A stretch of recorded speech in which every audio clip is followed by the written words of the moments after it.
तो बच्चे यहाँ पे मैच द कॉलम का फर्स्ट प्रॉब्लम आपको दिख रहा होगा। यहाँ पे एक इंटीग्रल दिया हुआ है और उसकी वैल्यू -k दे रखी है। तो 3k upon pi is greater than पूछा। बेसिकली मुझे k की वैल्यू निकालनी है, ठीक है। तो इसको मैं ऐसा लिख लेता हूँ, let I equals, you can write this integral as 0 to pi ln sin x into secant square x d x. और अब यहाँ पे मैं आइलेट रूल यूज़ करता हूँ। तो ये फर्स्ट फंक्शन होगा और ये मेरा सेकंड फंक्शन होगा। सेकंड को बेसिकली इंटीग्रेट करना होता है। So you can right I equals ln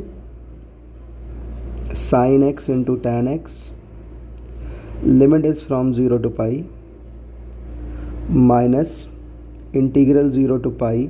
first को डिफरेंशिएट करोगे तो ln साइन का डेरिवेटिव हो जाएगा 1 अपॉन साइन इंटू कॉस यानी कॉट एक्स, ठीक है। और यहाँ पे into tan x d x. तो इसको आप इंटीग्रेट वगैरह करके लिख पाएंगे, यानी I इक्वल्स, अगर मैं अपर लिमिट पुट करूँ तो साइन पाई बेसिकली 0 होगा और ln की वैल्यू कहाँ जाएगी, तो ये थोड़ा सा डाउटफुल है। तो यहाँ पे बेसिकली हमें पाई और 0 पे इनकी लिमिट कैलकुलेट करनी होगी, राइट। ln साइन इंटू जो टैन लिखा हुआ है, तो यानी जब मैं पाई पे वैल्यू निकालूंगा तो you can right simply ln sine into, इसको साइन अपॉन कॉस लिख लो, ठीक है। तो ln साइन अपॉन कॉस, और इसको मैं सिंपली कोसेक एक्स लिख देता हूँ। अच्छा, कॉस की वैल्यू कहाँ पे जाएगी? कॉस सिंपली पाई पुट करो या 0 पुट करो, उसकी वैल्यू 1 की तरफ टेंड करेगी। बेसिकली मुझे ये लिमिट निकालनी है, या आप चाहें यहाँ कॉस भी लिख सकते हैं, हमें इससे कोई दिक्कत नहीं है। Limit is from 0 to pi minus, यहाँ पे बच्चे कितना आ जाएगा, सिंपली ये 1 है, 1 का इंटीग्रल सिंपली यहाँ पे x हो जाएगा, 0 से पाई में ये पाई आ जाएगा। अब ज़रा इस वैल्यू को सिंप्लीफाई करना है। तो ये कैसा फॉर्म है जब आप पाई पुट करेंगे? It's infinity by infinity form. तो आप इसकी लिमिट निकालने के लिए you can simply use L'Hopital's rule, ठीक है। तो लॉपिटल्स में इसकी लिमिट कैलकुलेट करने के लिए यूज़ कर लेता हूँ। तो 1 अपॉन साइन, और साइन का डेरिवेटिव होता है कॉस, अपॉन कोसेक का होगा minus cosec into cot, minus cosec into cot, ठीक है। क्योंकि 0 पे भी ये वही कहानी थी, इन्फिनिटी बाई इन्फिनिटी फॉर्म बन रहा था। तो अब बच्चे इसको आप लिख सकते हो simply, limit is from 0 to pi and यहाँ पे माइनस पाई, यानी I इक्वल्स कोसेक होगा 1 बाई साइन, और इसको कॉस अपॉन साइन कर लो। तो सिंपली ये माइनस साइन एक्स लिखा हुआ है। सो आई थिंक अब मामला रिजॉल्व हो गया। अब अगर आप यहाँ पे अपर माइनस लोअर करेंगे तो वैल्यू माइनस पाई आ जाएगी, ठीक है। तो आपसे पूछा था 3k upon pi is greater than, इसकी वैल्यू -k आती है, तो यानी k की वैल्यू कितनी हो जाएगी, पाई। अब 3k अपॉन पाई किससे बड़ा है? तो 3k अपॉन पाई की वैल्यू कितनी आ जाएगी बच्चे? 3 आ जाएगी। इज़ ग्रेटर देन यानी p और q और r, तो आपके p, q और r हो जाएंगे। शायद इनके आंसर्स गलत दिए हैं ब्लैक बुक में। तो a का p, q, r मैच कर गया, ठीक है। नेक्स्ट वन, अब b पे आते हैं। तो b पार्ट का कैलकुलेशन करने के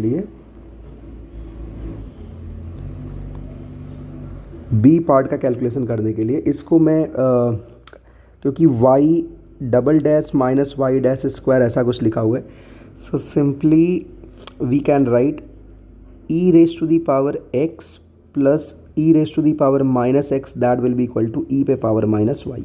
try to differentiate it. e पे पावर x माइनस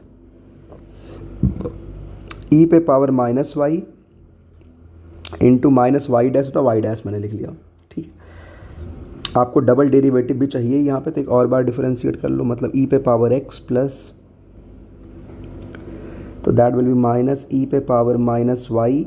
अच्छा, फिर से माइनस आता तो ये वाई डैश का स्क्वायर बन जाता, ठीक है। और जब मैंने इसको डिफरेंशिएट किया बेसिकली देखो और माइनस बाहर आता और यहाँ पे माइनस ई पे power minus y y double dash. अच्छा ई पे पावर एक्स प्लस ई पे पावर माइनस एक्स की वैल्यू किसके इक्वल है? ई पे पावर माइनस वाई। बहुत ही ऑब्वियस सा सवाल था ये। तो ई पे power minus y y dash का स्क्वायर माइनस ई पे power minus y y double dash. तो बच्चे ई पे power minus y cancel out हो जाएगा। यहाँ से आप बहुत ही आराम से वैल्यू कैलकुलेट कर पाएंगे।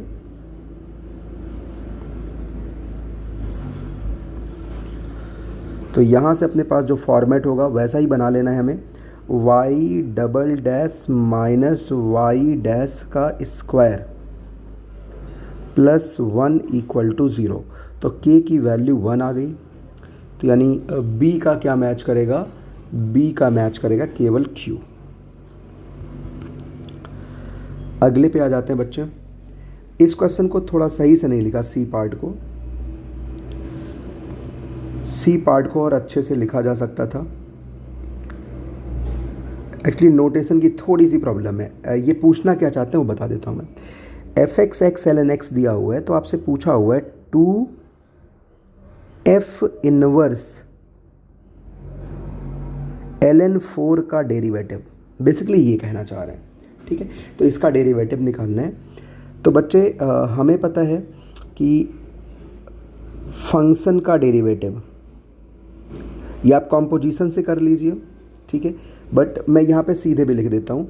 अगर मैं फंक्शन का डेरिवेटिव लिखूँ एल्फ़ा पे और इन्वर्स का डेरिवेटिव लिखूँ एफ एल्फ़ा पे, so that will be simply equal to 1, ठीक। तो बच्चे फंक्शन का डेरिवेटिव एल्फ़ा पे, तो यहाँ पे एल्फ़ा क्या रखें ताकि एल एन 4 मिल जाए? तो एल्फ़ा की वैल्यू 2 रखनी पड़ेगी। So F dash to F dash यहाँ पे अपने पास ऑटोमेटिकली एल एन 4 आ जाएगा, एफ इनवर्स का डैश, दैट इज़ 1। तो इस फंक्शन को आप डिफरेंशिएट कर लो। अगर आप एफ डैश एक्स कैलकुलेट करेंगे so that will be l N x plus 1। तो एफ डैश 2 की वैल्यू आ जाएगी 1 प्लस एल एन 2। तो यानी ये वैल्यू जो आप लिख रहे हैं एफ इनवर्स एल एन 4 का जो डेरिवेटिव होगा that will be 1/1 plus l n 2, ठीक। तो इसका 2 टाइम्स एल एन 2 बेसिकली 0.693 होता है, ठीक है। तो अगर इसका आप 2 टाइम्स लिखेंगे, 2 times f inverse l N 4 और इसका derivative that is 2/1 plus l n 2। तो यानी ये 1 पॉइंट समथिंग होगा। तो 2/1 पॉइंट समथिंग बेसिकली ये वैल्यू किससे किससे बड़ी होगी? 0 से बड़ी होगी, 1 से बड़ी होगी, 2 तो हो ही नहीं सकती है। तो इसका आंसर क्या क्या हो जाएगा? P and Q. Last one का तो बच्चे एक ऐसा फॉर्म चल रहा है लिमिट का, ज़रा चेक कर लीजिए। एक्स गोज़ टू इन्फिनिटी पे X into L N X का फॉर्म देखना है। So X into L N X basically X बराबर 0 पे कहाँ जाता वो आप चेक कर लीजिए पहले। पावर में तो कोई दिक्कत है नहीं, but x into L N x को ज़रा चेक कर लेना चाहिए कि x गोज़ टू इन्फिनिटी पे कहाँ जाएगा। So basically it's infinity into infinity form. तो आप इसको थोड़ा सा रीअरेंज कर लीजिए। You can write l N x upon 1/x limit x goes to infinity. इसको बच्चे आप डिफरेंशिएट वगैरह कर लो। तो एल एन एक्स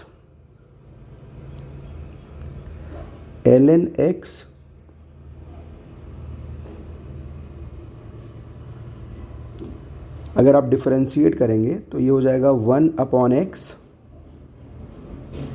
और यहाँ पे -1/x²। तो यानी इसकी वैल्यू तो भाई इन्फिनिटी पे जा रही है क्योंकि x बचा रह जाएगा। तो ये इन्फिनिटी पे पावर 0 का फॉर्म लिखा हुआ है, इन्फिनिटी पे पावर 0 का फॉर्म लिखा हुआ है। तो आप लिमिट निकालने के लिए इसे y मान के log लेके एक्सपोनेंट ले लीजिए। आप लिख पाएंगे एक्सपोनेंट लेके बहुत ईजिली। तो यानी ये आ जाएगा e पे पावर 1/1 प्लस x²। जब आप log लेंगे then you will get ln x plus ln of ln x और limit x goes to infinity. I think आप बहुत प्यार से अब यहाँ से आंसर कर पाओगे। तो बच्चे अगर आप ये पूरी वैल्यू कंप्यूट करते हो, इन्फिनिटी अपॉन इन्फिनिटी फॉर्म है, यू कैन यूज़ लॉपिटल्स, तो 1/x plus 1/ln x into 1/x और यहाँ पे 2x आ जाएगा। तो limit x goes to infinity, limit x goes to infinity. ठीक है, तो यानी बच्चे अब तो बहुत ऑब्वियस, ये वैल्यू 0 पे जाएगी, ये वैल्यू 0 पे जाएगी, 0 पे जाएगी अपॉन इन्फिनिटी, तो e पे पावर 0 बन जाएगा जिसकी वैल्यू 1 आ जाएगी। तो इज़ लेस दैन, इसकी वैल्यू 1 आ गई, तो इज़ लेस दैन पूछ रखा है, तो यानी RST ये मैच कर जाएंगे। ठीक है, इसमें इतना ही। Thank you.